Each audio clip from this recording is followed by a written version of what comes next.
नमस्कार दोस्तों, मैं हूं धर्मेंद्र दिवाकर और आप देख रहे हैं जनता के विचार। आज हमारे बीच मौजूद हैं शाहजहांपुर जनपद के विकासखंड सिंधौली की ग्राम पंचायत नथुआपुर के ग्राम प्रधान। आइए उनसे उनके ग्राम पंचायत में विकास कार्यों के लिए कुछ वार्तालाप करते हैं। तो चलते हैं नथुआपुर के प्रधान अनुज सिंह के पास। प्रधान जी, सबसे पहले मैं आपका धन्यवाद देना चाहता हूं कि आपने अपना बहुमूल्य समय हमें दिया। उसके लिए मैं आपका हृदय से आभारी हूँ। धन्यवाद, आपका स्वागत है। और सबसे पहले मैं स्वागत करता हूँ हमारी जनता के विचार में, और कुछ सवाल हैं आपसे जो आपके ग्राम पंचायत के विकास कार्यों को लेके हमारे मन में कई दिन से उमड़ रहे थे, तो हमने सोचा चलो आपसे उन सवालों के जवाब मांगते हैं।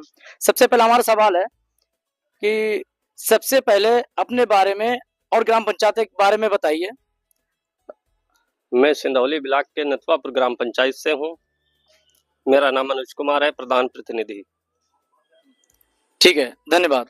अच्छा, दूसरा सवाल हमारा ये है, प्रधान बनने के बाद, मतलब आप प्रधान प्रतिनिधि बनने के बाद आपने कौन कौन से ऐसे प्रमुख विकास कार्य करवाए हैं जिससे जनता को आराम हुई है या उन्हें खुशी हुई है? कुछ इसके बारे में बताएंगे? ऐसा है, जब मैंने देखा कि गांव की हालत बहुत ही कमजोर थी, पहले पूर्व में जो लोग थे सही से काम नहीं किया, तो हमें भी लोगों ने जाकर कहा कि आप चुनाव लड़िए। हम चुनाव लड़े, जनता का मुझे साथ मिला और प्रधान भी बने। इसका मैंने गांव में देखा कि पहले स्कूलों की स्थिति बहुत खराब थी, उसमें कायाकल्प कराया, बच्चों के लिए बैठने उठने के लिए कुर्सियां मंगवाई, और टाइल फर्श वगैरह टूटा हुआ, पंखे नहीं थे, उसकी सब व्यवस्था कराई। खाने पीने की व्यवस्था जो भी थी उसको भी, उसमें भी सुधार किया। और रास्ताएं बहुत खराब थीं, तो मेरे प्रधान बनने के बाद कम से कम मैंने 25 से 30 रास्ताएं बनवाई, नालियां बनवाई, और विशेषकर मेरा स्वच्छता पे बहुत ही ध्यान गया। बहुत अच्छी बात प्रधान जी ने बोला है कि स्कूलों पे ज्यादा जोर दिया, और किसी भी देश का या किसी भी प्रदेश का सबसे महत्वपूर्ण योगदान होता है कि वहाँ की शिक्षा शिक्षा और एक चिकित्सा चिकित्सा क्षेत्र। तो प्रधान जी ने बोला कि स्कूल में मैंने बहुत काम करवाए हैं, और वहाँ की सड़कें, रास्ता भी जो है अगर अच्छी नहीं होगी तो बच्चे कैसे जाएंगे पढ़ने, कैसे क्या होगा, उसके लिए उन्होंने अच्छे कार्य किए हैं। और आगे एक सवाल एक और है जो प्रधान जी से हम पूछते हैं कि प्रधानमंत्री आवास योजना और अन्य सरकारी योजनाओं का लाभ कितने लोगों को मिला आपकी ग्राम पंचायत में? क्या ये आप बता सकते हैं प्लीज? हाँ बिल्कुल, पहले मैंने गांव में सर्वे कराई कि पात्र लोग कितने हैं। जो भी पात्र और गरीब परिवार थे उनके लिए मैंने लगभग में 90 आवास दिए हैं, तो उनके सर पे छत गई है, तो वो आज सही सलामत रह रहे हैं। नहीं, बहुत ही गरीब पिछड़ा मतलब हमारा क्षेत्र था, तो उस पर विशेष ध्यान दिया मैंने। बहुत अच्छी बात है, प्रधान जी ने आवास योजना पे काफी काम किया है। 90 आवास, जो एक ग्राम पंचायत के लिए बहुत बड़ी संख्या है। अच्छा, और एक और सवाल है प्रधान जी हमारा कि शिक्षा और स्वास्थ्य सुविधाओं को बेहतर बनाने के लिए क्या प्रयास किए गए हैं? कहने का मतलब, जैसे अभी हमने बताया था कि किसी भी देश या किसी भी प्रदेश का जो सबसे महत्वपूर्ण अंग होता है वो शिक्षा और चिकित्सा है, तो उसी पर एक सवाल मेरे मन में उमड़ा है। तो इसका आप जवाब दीजिए कि शिक्षा और स्वास्थ्य सुविधाओं को बेहतर बनाने के लिए आपके आगे क्या क्या प्रयास हैं और कैसे क्या करेंगे? देखिए, स्वास्थ्य के लिए बहुत सी ज़्यादा जानकारियां मिलती रहती हैं स्वास्थ्य विभाग से। महामारी कई भी प्रकार की होती हैं, वो सब जो है गंदगी से पैदा होती हैं, तो उसके लिए मैं गांव में सैनिटाइजर वगैरह कराता रहूं। उसके बाद में कैंपे लगवा देता हूं फ्री सेवा के लिए। डॉक्टर साहब से बात करते हैं तो वो आते हैं, फ्री सेवा दिलाते हैं वहां पर गांव में कैंप लगाकर। और विशेष ध्यान रहता है कि हम अपने गांव में टेस्ट वगैरह भी फ्री करा देता हूं। बहुत अच्छी बात है, चिकित्सा को लेकर प्रधान जी काफी जागरूक दिख रहे हैं, अवेयर हैं। अच्छा प्रधान जी, एक और मेरे मन में सवाल आ रहा है, जैसे कि ये जो अब योजना, वो उसका नाम बदल गया है, जी राम जी हो गया, जो मनरेगा था पहले। मनरेगा के तहत कितने लोगों को रोजगार मिला है आपके यहाँ? क्या इसका सवाल आप देना चाहेंगे प्लीज?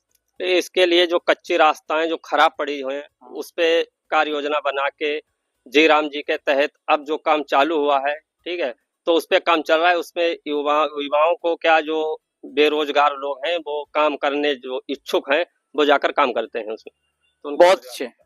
प्रधान जी कह रहे हैं कि किस तरह से मनरेगा, जो पहले मनरेगा था, जी राम जी हो गया, उसके तहत कैसे युवाओं को रोजगार मिला है, कैसे क्या हुआ है। और अगला सवाल एक और है प्रधान जी हमारा कि पंचायत के विकास कार्यों में पारदर्शिता कैसे सुनिश्चित की जाती है? इसके बारे में बताइए प्लीज। इसके लिए देखिए, कोई भी रास्ता अगर हम बनवाते हैं, विकास कार्य कोई भी करते हैं, तो उसका एक एस्टीमेट बनाते हैं। तो एस्टीमेट बनाने से पहले जो भी जेई साहब उसका लागत या जो भी है तय की जाती है। उसका क्या करते हैं, जो भी लागत उसमें गली बनाने में लगी है हमारी, तो उस पर एक ब्लैक बोर्ड के माध्यम से उसमें लिखवा दी जाती है कि इतनी लागत से ये हमारी रास्ता बन के तैयार हुई। वेरी गुड, बहुत अच्छा जवाब दिया है प्रधान जी ने। अच्छा प्रधान जी, मैं ये पूछना चाहता हूँ कि गांव के जो युवाओं और महिलाओं के लिए आपकी क्या योजना है भविष्य में? क्या युवाओं के लिए आपने सोच रखा है या क्या महिलाओं के लिए सोच रखा है अपनी ग्राम पंचायत के जो भी योजना है? तो युवाओं के लिए मेरा बस एक ही कहना है कि पढ़ाई पर विशेष ध्यान दें, शिक्षा पर। जब शिक्षा आगे बढ़ेगी तो युवा खुद ना खुद आगे बढ़ जाएगा, उसमें कहने की कोई बात नहीं। बहुत अच्छा जवाब दिया है प्रधान जी ने कि अगर शिक्षा पे जोर दिया जाए, जो युवा हमारे हैं, आज की पीढ़ी है, न्यू जनरेशन है, अगर ये लोग शिक्षा पे ध्यान देते हैं तो अगर अच्छे शिक्षित होंगे तो अच्छे नौकरी मिलेगी, अच्छे अधिकारी बनेंगे, तो अपने आप खुद ब खुद को सक्षम हो जाएंगे। अच्छा, एक और सवाल है कि अगले वर्ष एक वर्ष में आप गांव के लिए कौन कौन से नए कार्य करना चाहते हैं या भविष्य में कौन कौन से नए कार्य की योजनाएं आपके पास है? योजना हमारे पास, जो हमारे पात्र लाभार्थी छूट गए थे, पिछली सूची में उनका नाम नहीं आया था, मैं सबसे पहले उनको आवास दिलाना चाहता कि, और बाकी जो रास्ताएं छुटी पड़ी हैं, कुछ काम बचे हुए हैं बजट के अभाव के कारण, तो जैसे ही मुझे अगर बजट मिलता है तो आगे उन रास्ताओं पर भी काम किया जाए। बहुत अच्छी बात प्रधान जी ने कही है। अच्छा प्रधान जी, एक आखिरी सवाल हमारा और है, मैं थोड़ा समय आपका और लेना चाहूंगा कि गांव की जनता के लिए आपका क्या संदेश है? जैसे आपने सारी योजनाएं बताई, अब आखिरी सवाल है कि आप गांव की अपनी जनता को क्या संदेश देना चाहते हैं कि अगर भविष्य में आप आगे फिर प्रधान बनते हैं तो क्या और इस बार की पंचवर्षीय से अगली बार की पंचवर्षीय में क्या आप इम्प्रूवमेंट करेंगे, क्या आप उसमें बढ़ोतरी करेंगे या क्या उसकी मतलब योजनाएं रहेंगी आपकी? जब से हम प्रधान बने हुए, जब से मैं जनता के हित में लगातार काम करते रहे, आगे भी करते रहेंगे। अगर मुझे मौका दिया, वो तो जनता के ऊपर है। अगर जनता मुझे मौका देती है तो जैसे भी मेरे 5 साल के काम हैं वैसे ही करते रहेंगे और इससे बेहतर बनाने की काम करेंगे। बहुत बहुत धन्यवाद। हमारे प्रधान जी ने सारे सवालों के जवाब बहुत ही आत्मविश्वास से, कॉन्फिडेंस से दिए हैं और हर एक जवाब में कुछ नया ही बताया है। तो मैं आपका बहुत बहुत धन्यवाद करना चाहूँगा कि जनता के विचार से धर्मेंद्र दिवाकर की ये रिपोर्ट।